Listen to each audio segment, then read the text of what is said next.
사랑을 같이 나누고 있죠. 사랑에 대한 이야기를 듣는데 너무 무서운 표정들로 앉아 있지 마시고 웃으면서, 그죠?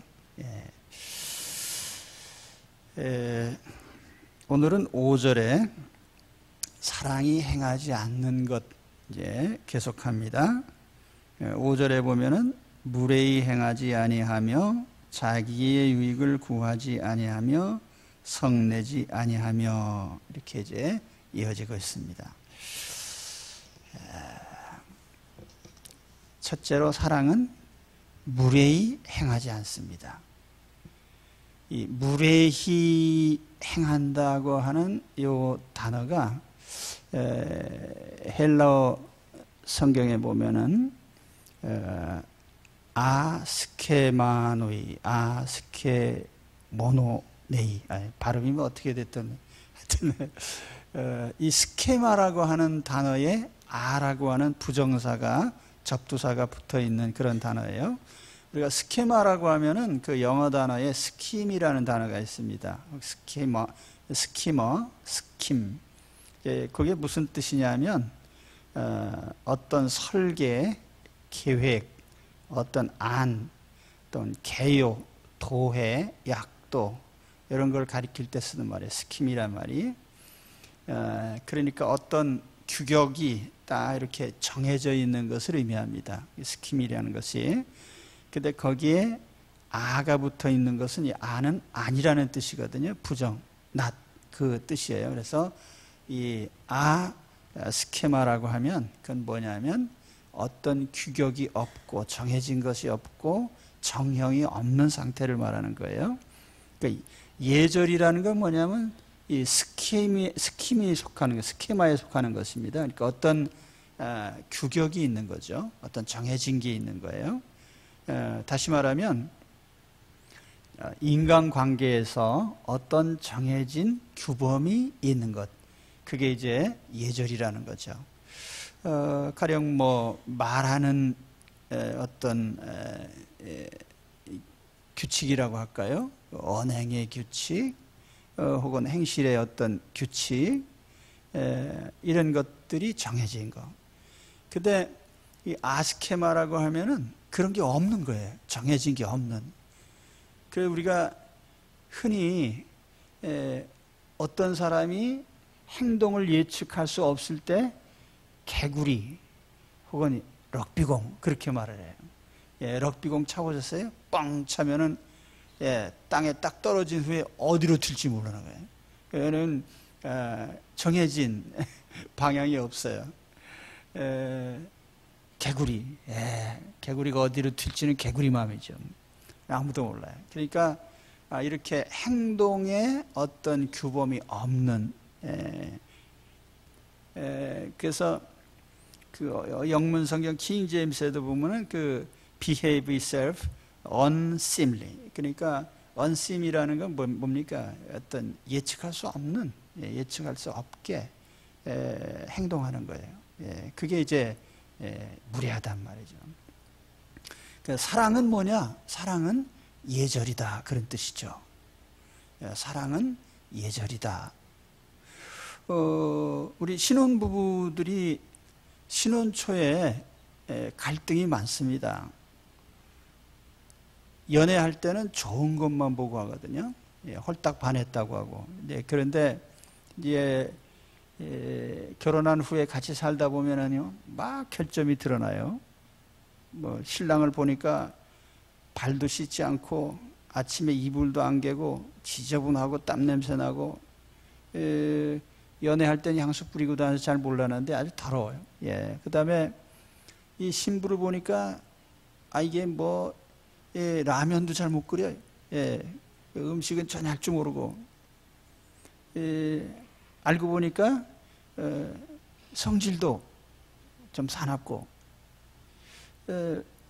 그때부터 이제 상대를 이제 바로 잡으려고 본격적인 작업에 들어가죠.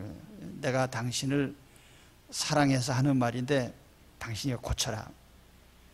적어도 사랑해서 사랑한다고 하면 고치려고 하면 안 되는 거예요. 왜냐? 안 고쳐지니까.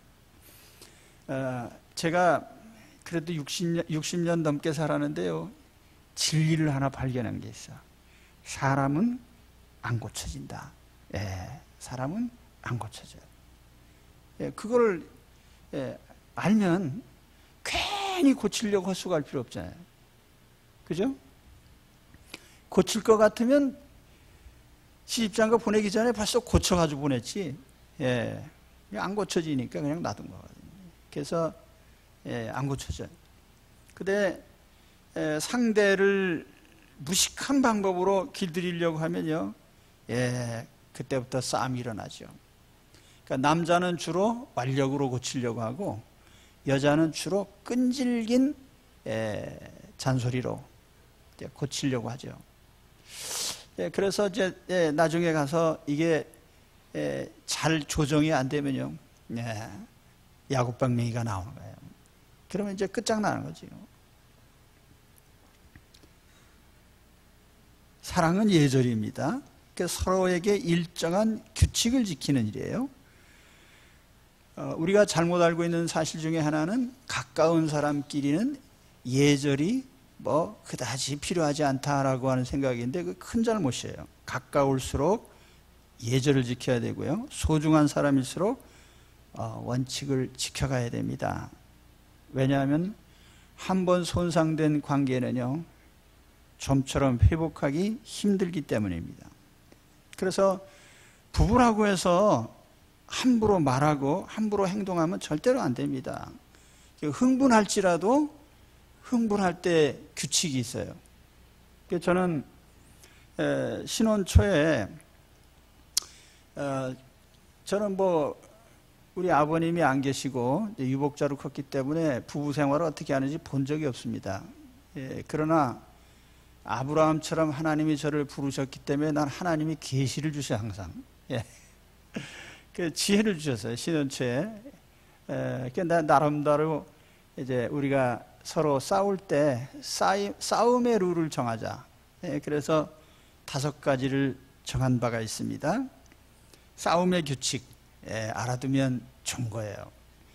첫째는 아무리 화가 나도 인격 모독 가는 말은 하지 말자는 거죠. 싸우다가 아무리 화가 머리끝까지 올라도요, 욕하면 안 된단 말이에요. 그 인격 모독이거든요. 두 번째로는 아무리 마음이 상해도 끝장내자, 이혼하자 이런 말은 안 해야 돼요. 그건 뭐와 같으냐면 전쟁하다가 막판에 핵무기 쓰자라고 하는 것과 똑같은 거거든요. 그 끝나는 거예요, 그럼. 세 번째로는 아무리 흥분해도 폭력은 행사하지 않는다. 특히 사람에게 폭력을 행사하면 안 되는 거예요. 진짜 폭력을 행사하고 싶고 사람에게 폭력을 행사할 수 없으면요, 찌그러진 양재기를 중고를 잔뜩 사다 놓고 있다가 그거나 집어던지시던지. 네 번째로는 싸울 때에 가문이나 조상을 들먹이면 안 돼요. 누구를 닮아가지고 그런 말 한마디만 하면 이제 그대는 가문의 싸움이 되는 거지. 그리고 5번째는 싸우고 나서는 반드시 푸는데 몇 시간 내로 풀어야 돼요. 하루가 지나지 않도록. 그 하나님의 성경 원리거든요. 아무튼 우리가 가장 가까운 부부 사이라 해도요, 분명하게 룰이 있단 말이에요. 살아가는 룰도 있고 말의 규칙도 있고 싸움의 규칙도 있고 다 있는 거예요. 그게 예절이라는 거예요. 우리가 사회생활을 하면서 아무리 약한 자나 비천한 자에게도 예절을 지켜야 됩니다. 요즘에 음식점이나 어떤 편의점이나 아르바이트생들이요, 하도 함부로 대하니까 나도 귀한 집 자식입니다. 그렇게 나도 귀한 집 자식입니다. 왜 남의 집 귀한 집 자식을 왜 함부로 대하냔 말이에요. 다윗이 한때는 피난살이도 하고 쫓기는 생활도 하고 그랬는데 그때 나발이라는 사람 부자인데 이 사람이 양털 깎는 큰 행사가 있어서 밥이나 얻어 먹을까 해서 가서 얘기를 했더니 다윗이라는 거렁뱅이를 내가 알지도 못하는데 왜 주냐. 그래가지고 다윗이 이제 무기를 가지고 다가가니까 이제 이 나발이 기절해 죽었어요. 아무리 우리가 뭐 노숙자든지 또는 아무 도와줄 것이 없는 사람이라고 해서 함부로 대하면 그러면 안 되는 거죠. 다 예절을 지켜야 돼요. 법을 어기면은 법의 제재를 받죠. 예절을 어기면 어떻게 되죠? 예절을 어기면은 품질이 떨어지는 인간으로 낙인 찍힙니다. 그래서 우리가 공동체 생활을 하면서 이 예의 범절이 없는 사람이 되게 왕따를 당하기 쉬운 거예요. 공동체 생활에서 배제되는 거죠. 그렇기 때문에 우리가 예의를 지키는 거 굉장히 중요한 거예요. 그리고 오늘 말씀 사랑한다면 사랑은 어떻게 하라고요? 무례히 행치 않는다.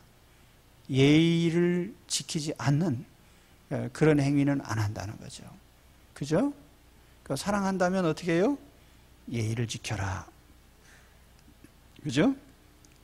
근데 예의를 지켜라 하는 건 적극적인 명령이고 무례히 행하지 말아라는 건 부정적인 명령인데 부정적인 명령이라는 거는 절대로 해서는 안 되는 거예요. 그러니까 예의를 지켜라 그거죠. 사랑한다면 예의를 지켜라. 그러니까 앞으로 친한 친구든 가장 가까운 부부가 됐든 가까울수록 예의를 지키면 그거는 사랑이 되는 거죠. 그죠? 자, 그 다음에 두 번째는 사랑은 자기의 유익을 구하지 않습니다. 자기의 유익을 구하지 않는다. 자기중심적이 되지 않고 자기를 목표로 삼지 않고 공동체적이고 또 이타적이란 말이죠. 그러니까 나 중심의 생각이나 삶을 살지 않고 이타적인 다른 사람을 배려하는 그런 마음을 가지는 거죠. 그래서 우리가 사랑한다고 하면 바로 이렇게 자기중심적이 돼서는 절대로 남을 사랑할 수가 없는 거예요. 인간은 태어날 때부터 이기적입니다. 이기적 본성을 가지고 태어나요. 그러니까 아이들을 자라갈 때 보세요. 부모가 애써서 가르쳐도 안 되는 거는 예절이라든지 뭐 바르게 살기라든지 이게 잘 안 돼. 그런데 거짓말하는 거요. 교육을 안 시켜도요. 선천적으로 알아요. 약삭 빠른 거, 욕심내는 거, 남 함부로 하는 거 이거는요. 안 가르쳐줘도 다 알아요. 왜냐하면 사람은 본성적으로 이기적 본성을 갖고 있거든요. 그래서 사람이 태어날 때부터 악하냐 선하냐를 가지고 이제 논쟁이 많은데 성경은 분명히 말씀합니다. 사람은 죄악 중에 출생해서요 선천적으로 죄악된 본성을 갖고 있어요. 그러니까 아이들을 안 가르쳐줘도 이기적이죠. 그래서 우리 하나님이 사랑을 가리킬 때 뭐라고 했냐면은 야, 너 이웃을 사랑할 때 어느 정도 사랑하면 되는지 아냐? 뭐 비교할 게 아무것도 없어요. 딱 한 가지.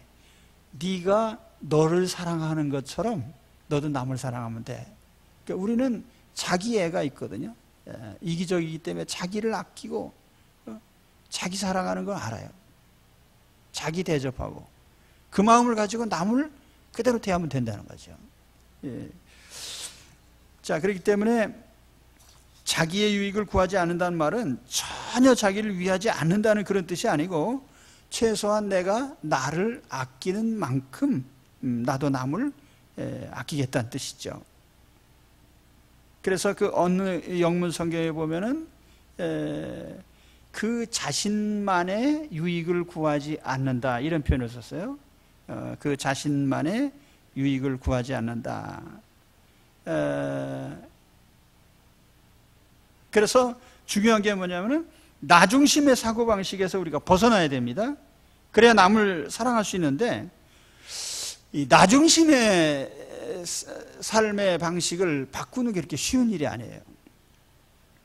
2003년에 서울대 의대 교수들이 한국의 20대 청년의 정신상태에 관한 연구를 한 결과물이 있습니다.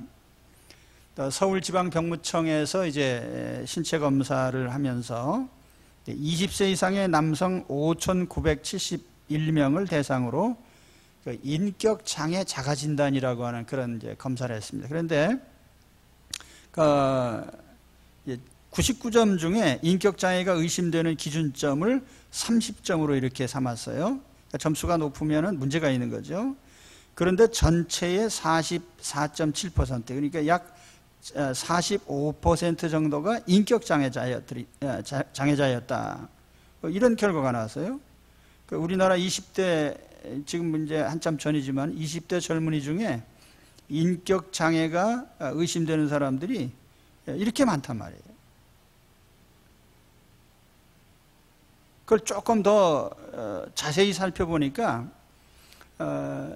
어느 한 부분에서 인격 장애가 의심된다고 하는 그 12개 항목으로 나눠서 조사해 보니까 어느 한 항목이라도 좀 의심스럽다는 사람이 전체의 무려 71%예요. 그러니까 10명이면 7명의 젊은이가 정신적인 어떤 문제점들을 한 구석에 안고 있단 말이죠.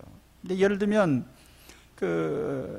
자기 자신에게 지나치게 집착하고 대인관계가 서툰 사람을 이 강박성이라고 하는데 49%예요. 그러니까 절반 정도.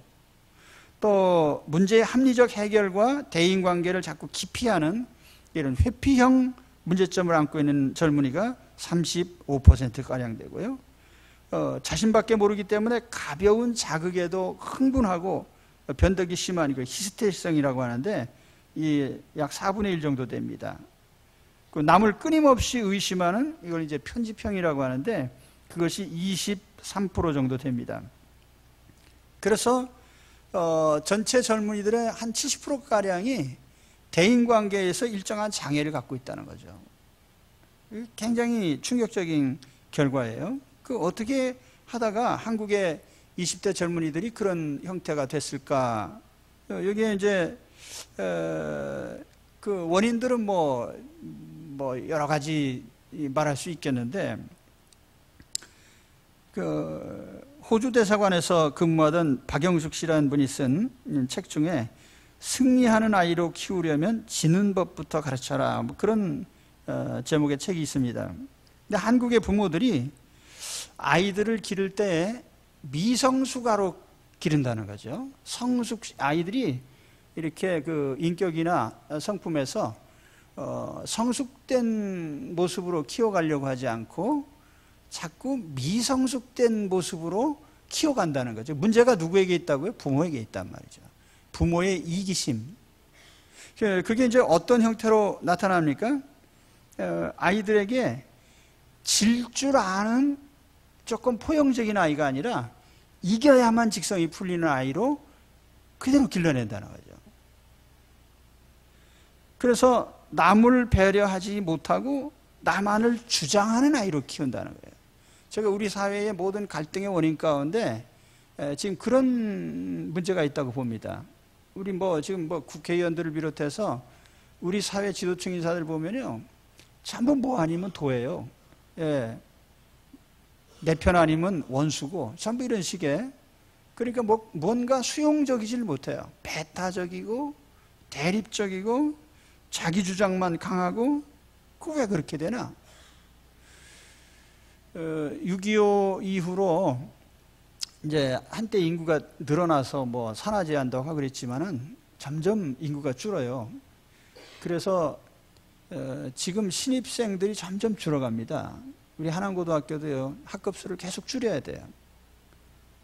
근데 우리가 얼마 전까지만 해도 신입생, 대학 입시생이 90만 명, 100만 명 그랬는데 지금은 50만 명, 40만 명. 그러니까 이제 계속 아이를 안 낳는 거죠. 그래서 1970년대에는 한 부부가 보통 4명 반을 낳았어요. 예, 평생 결혼 생활하면서 4형제 이상을 낳았다 그 말이지. 그런데 최근에는 1.19명이에요. 그러니까 1명 남짓, 그렇게나 한다는 거죠. 그러면 이제 이 아이를 기를 때 어떻게 길러요? 전부가 왕자 아니면 공주예요. 그러니까 옷가게 가서 애들 옷 팔 때 보세요. 전부 공주 옷이요, 공주 옷. 그러다가 이제 5살, 6살, 7살 이게 돼가니까 자기가 공주가 아닌 걸 깨닫거든요. 그다음부터 공주 옷 절대로 안 입어요. 애들 키워보시라고요. 아, 난 공주가 아니구나. 근데 그 미리 좀 가르쳐주면 어떻게 돼요? 아이들 성품은 3살 전에 다 형성이 된다는데 미리 가르치란 말이죠. 이렇게 왕자 공주로 자라서 사회에 나오면은요, 굉장히 갈등을 빚습니다. 사회 부적응 때문에 문제가 심각해요. 왜냐하면은 내가 집에서 클 때는 엄마 아빠가 내가 뭐라고 하면 다 들어줬는데 사회에 나와보니까 내 말대로 따라주는 놈이 아무도 없던 거야. 괜히 미워하기만 하고 왕따 당하는 것 같고, 그래가지고 이 사회생활에서 대인관계 잘 못 맺고 부적응에 시달리는 거죠. 그렇게 되는 거예요. 그래서 어떤 분이 뭐 조사해 보니까 세계 인구의 0.0001% 정도가 국가 지도자나 또는 CEO, 세계적인 CEO들 가운데 외동이를 찾아봤더니 0.0001%도 안 된단 말이에요. 그러니까 부대끼면서 형제들 가운데 그렇게 해서 자라는 아이들이에요. 다른 사람을 의식하고 다른 사람을 배려하는 그런 관계 속에서 자라나게 되는 거죠. 근데 왕자 공주로 자라가지고 절대로 안 되는 거예요. 그래서 2003년에 유명한 그 포춘이라는 잡지가 21세기 모범적인 리더십은 뭐냐? 그래서 이게 서번트 리더십이라는 것을 이제 꼽았는데, 뭐냐면 종의 지도력이라고 할까요? 종의 리더십. 그러니까 섬기는 지도자라는 뜻입니다. 세계 100대 기업의 3분의 1 이상이 이 서번트 리더십의 경영 철학을 갖고 있었다. 그러니까 남을 얼마나 배려할 줄 아느냐에 따라서 그 리더십이 확보가 된다는 거죠. 근데 사실 성경에 보면은 이 서번트 리더십, 종의 지도력의 원조가 예수님이죠. 예수님은 하나님의 본체시지만 자기를 하나님과 동등됨으로 여기지 않으시고 자기를 비웠다는 이 표현이 나와요. 자기를 비웠어요. 그래서 종이 되고 사람의 모습이 되고 하나님이 인간의 모습으로, 피조물의 모습으로 낮아지시고 죽기까지 복종하셨다. 마치 종처럼. 그래서 예수님이 진짜 종이 되셨습니까? 아니에요. 그 하나님 말씀은 이러므로 하나님이 그를 지극히 높여 모든 이름 위에 뛰어난 이름을 주사 하늘에 있는 자들과 땅에 있는 자들과 땅 아래에 있는 자들로 모든 무릎을 예수의 이름에 꿇게 하시고.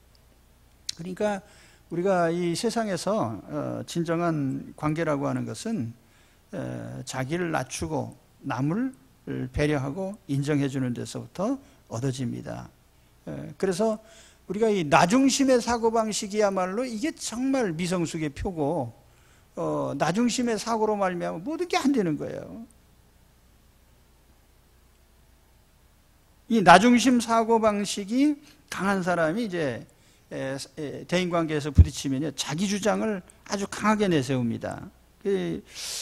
그러면서 남과 부딪힐 때 뭐라고 하면요, 논리적으로 안 되면 그때는 이제 화를 내면서 나는 본래 그런 사람이야, 이렇게 나오죠. 근데 좋게 말하면 자기 주장이 강한 거지만 나쁘게 말하면 몰상식한 거예요. 서양 사회는 이런 식의 사람을 매우 미성숙한 사람으로 여깁니다. 가령 예를 들어서 내가 성질이 급하다든지 내가 이런저런 성품을 갖고 있다고 하는 것이, 그래서 다른 사람에게 어쨌다는 거예요. 나는 이런 사람이 나한테 맞춰라 그 말입니까? 그게 이제 자기중심적인 거죠. 그렇죠? 그래서 사랑은 이 자기중심 사고에서 벗어나는 겁니다. 그래서 이 자기중심적이 되지 않게 우리가 아주 어려서부터 우리가 삶의 훈련을 해야 됩니다. 어린아이들 보면은 대개 자기가 가지고 싶은 거 있으면 떼 쓰잖아요. 떼. 우리 한국 사회의 가장 큰 문제 중에 하나가 이 떼입니다. 떼 쓰는 걸. 혼자도 떼 쓰고 단체로 떼 쓰고 동네 사람 전체가 길바닥에 드러나요. 이제 이런 문화가 이제 우리나라 사람의 그 심각한 문제인데, 떼 문화. 그러니까 아이들이 이제 2살, 3살 이렇게 커가면요, 가지고 싶은 거 있으면 떼씁니다. 안 주면요, 자빠져 울어요. 되게 자빠지면 그때 이제 들어주거든요. 근데 그때부터 이제 문제가 생기는 거예요. 그러니까 아이들이 심심하면 자빠지는 게 길해. 그래서 어떤 분이 그 경험을 썼는데, 애가 이 장난감 가게 앞에 지나가면서 이제 가지고 싶은데 그냥 지나가니까 들어놓은 거예요. 그래서 한번 엄마가 결심을 했지. 모르겠다. 내버려 두자. 그래서 놔두고서 이제 안 보이는 데로 가서 숨어 있다가 나오니까 이놈이 어떻게 하냐면은 뻘떡 일어나가지고 물건은 본래 자리에 갖다 놓고 툭툭 털고 있더라는 거지. 그렇게 될 수 있는 것을 이제 아이가 알거든요. 아, 우리 엄마, 우리 아빠는 떼쓰면 들어줘. 근데 그것이 성인이 돼가지고 대통령한테도 떼만 쓰면 된다라는 이런 사고로 발전하면 곤란한 거죠.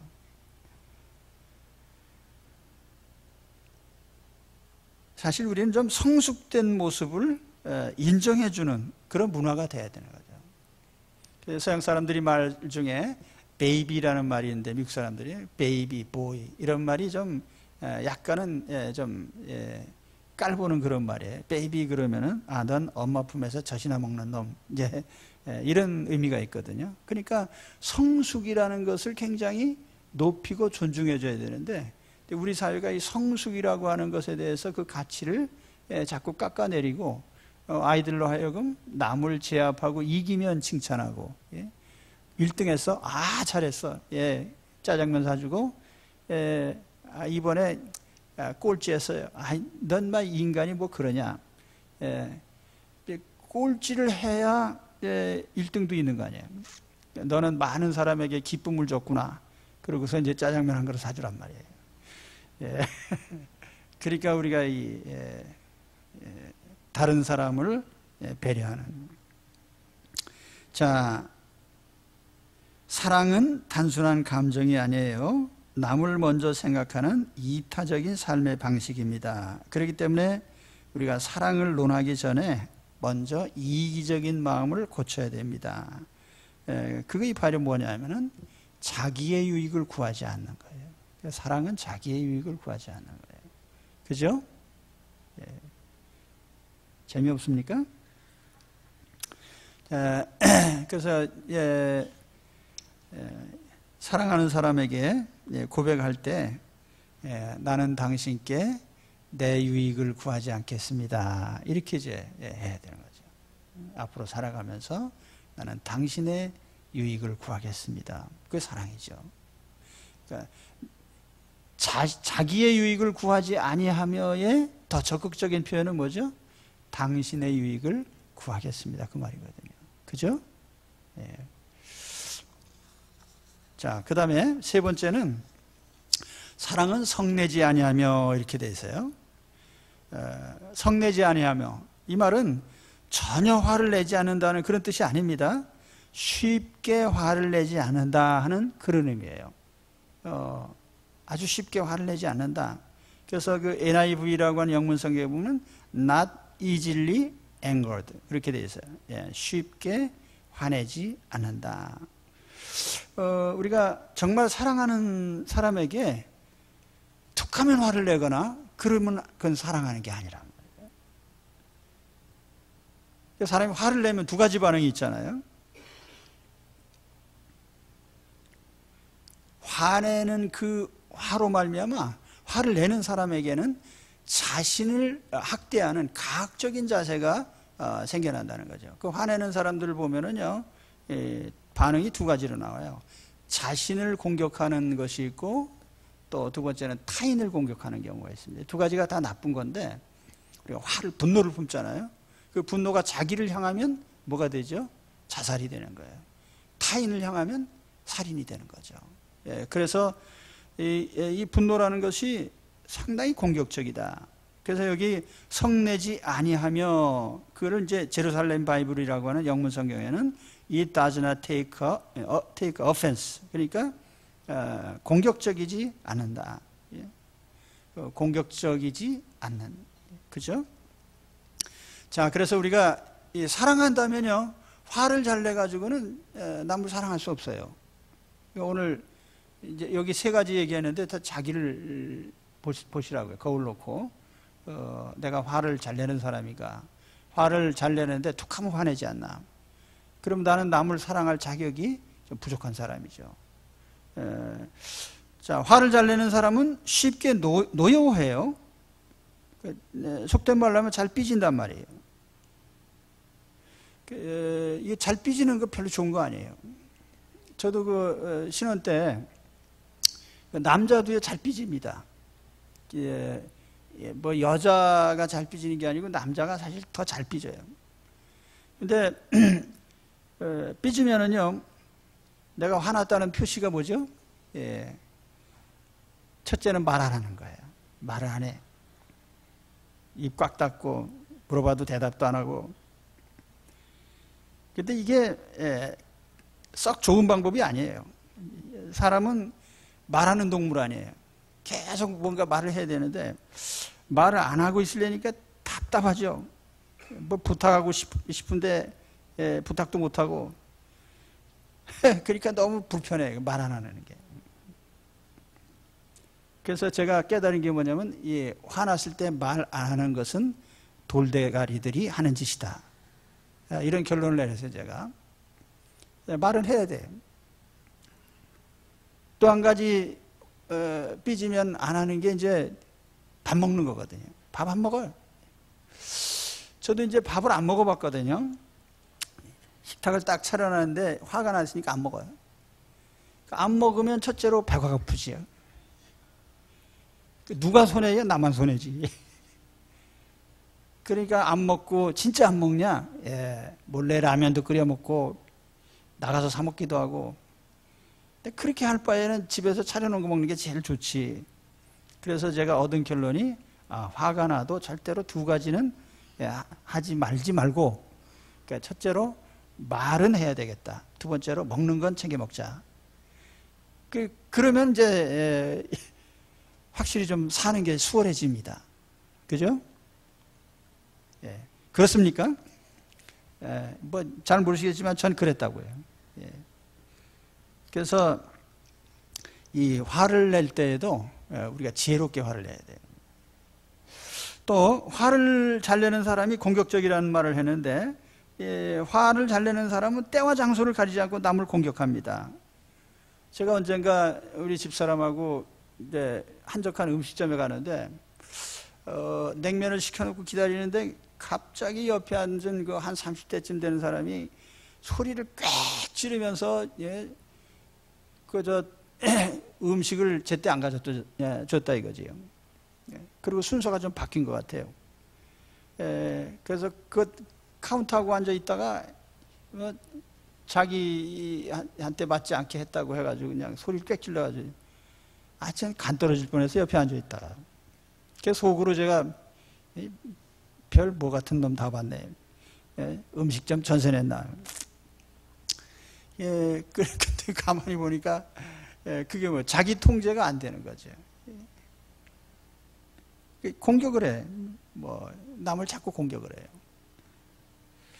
그래서 이기적인 사람이 화도 잘 냅니다. 남을 배려하는 사람은 웬만해서 화를 잘 안 내요. 화를 내고 싶어도 그 상대편 때문에 화를 안 내죠.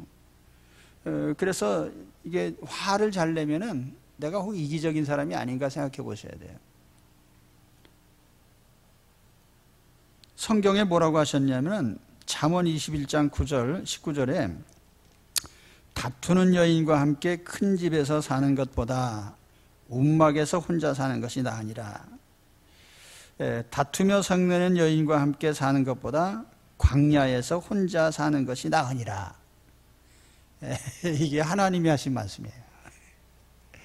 제가 이 말씀 읽다가 얼마나 웃었는지 몰라요. 부부가 다투면서 살다가 광야로 나간다는 게 뭐예요? 속된 말로 하면은 가출이죠, 가출. 가출하는 게 나아.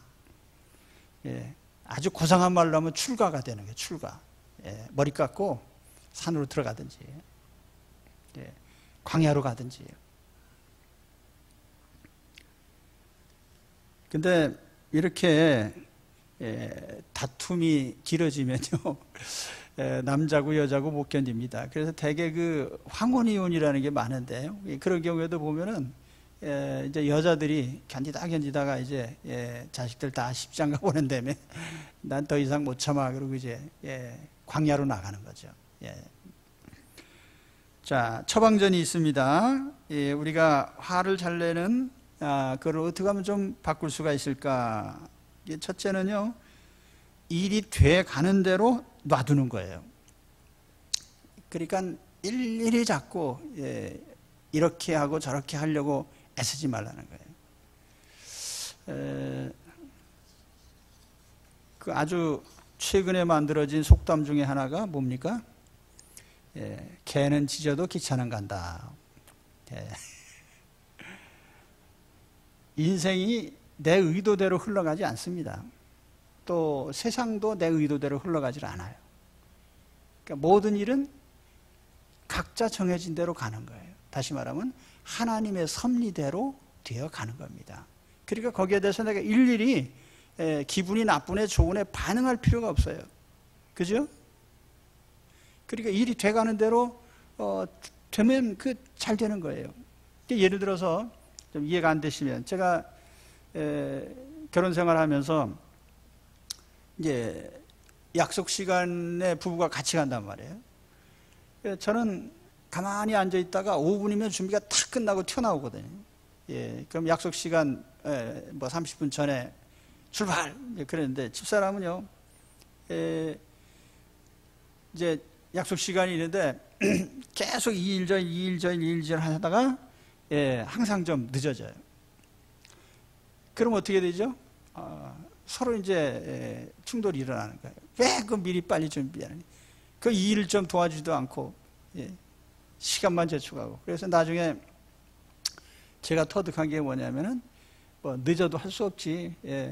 늦게 가가지고 마누라 때문에 늦게 왔다고 또 그렇게 말은 못해 제가. 그렇지만 항상 이제 욕 먹을 준비를 해놓고 마누라한테 욕 먹든지 딴 사람들한테 욕 먹든지 둘 중에 하나인데, 그래도 가까이 늘 곁에 있는 사람하고 편한 게 좋지. 그래서 이제 그냥 놔둡니다. 그래서 보면은요, 시간은 약간 축복하지만 그래도 일은 돼요. 그래서 앉아서 내 이 일 저 일 하다가 됐어요 가요 그러면은 그때 가면 되는 거예요. 미리부터 그냥 조바심 내고 그럴 필요가 없는 거예요. 그 다음에 또 한 가지 뭐냐면, 내 옷을 사러 이제 옷가게 가는 거예요. 같이 가는데 내 옷을 사는데 내가 그냥 걸쳐서 아유 됐네 그러면 그냥 돈 주고 사와야 될 거 아니에요. 근데 이렇게 저렇게 뜯어본 후에 안 사요.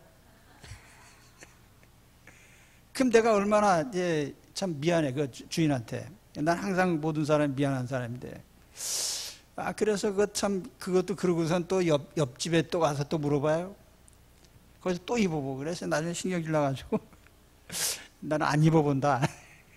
당신이 골라놓은 다음에 마음에 드는 게 딱 있으면 골라놓고 가서 사이즈만 바꿔가지고 이렇게 하자.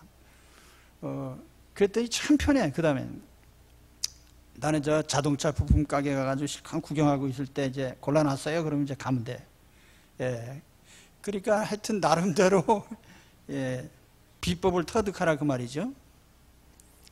일이 돼가는 대로 그냥 그렇게 적응해 살면 되는 거지.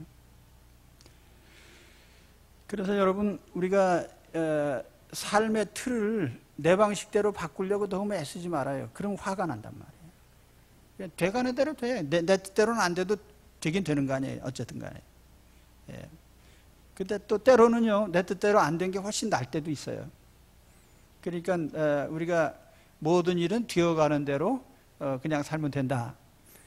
그러면 이제 화를 많이 안 낼 거예요. 그죠?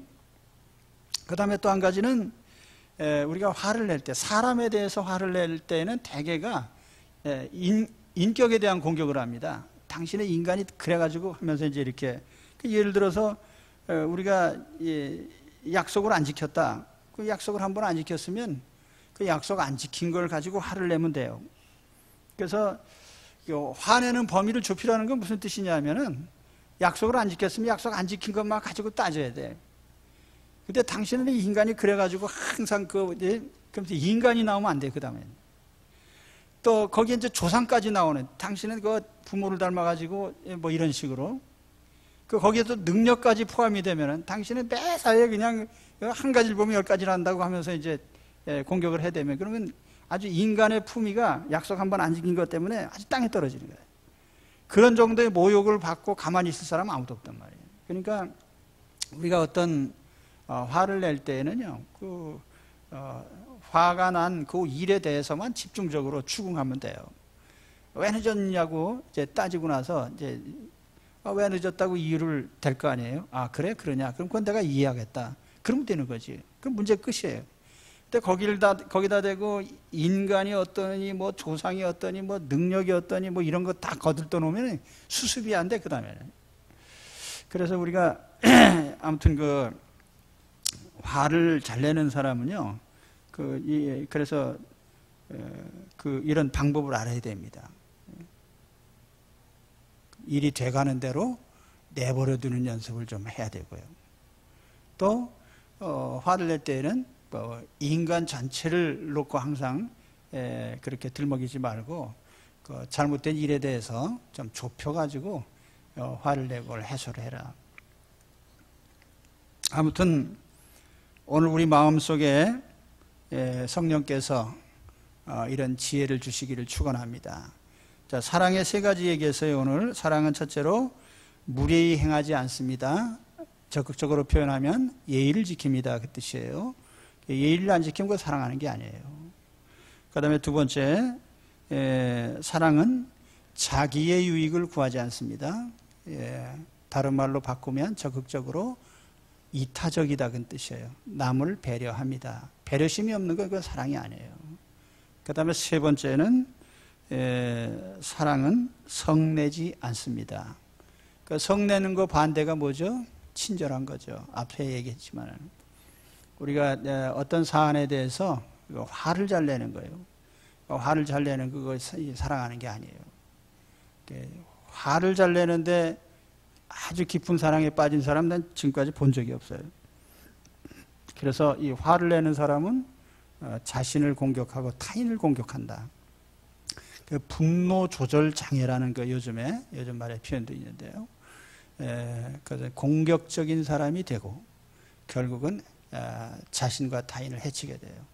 그래서 우리가 정말 사랑한다면 이런 건 절대로 안 돼라고 하는 이 하나님의 말씀을 새겨두시기 바랍니다. 그래서 난 사랑하니까 난 이건 안 할 거야. 오늘 자기 자신에게 돌이켜보고 내가 사랑하는 사람에게 나는 절대로 이렇게는 안 해야 되겠구나라고는 그 결심을 하시기 바랍니다. 그래야 오늘 설교한 보람이 있지요. 하나님께서 하지 말라는 것 계속 할 것 같으면 말씀은 그렇지만 내가 성내지 않을 수가 있나 이런 식으로 하면 안 되고요. 오늘 하지 말라고 한 거는 하지 마시기 바랍니다. 할렐루야. 기도합시다.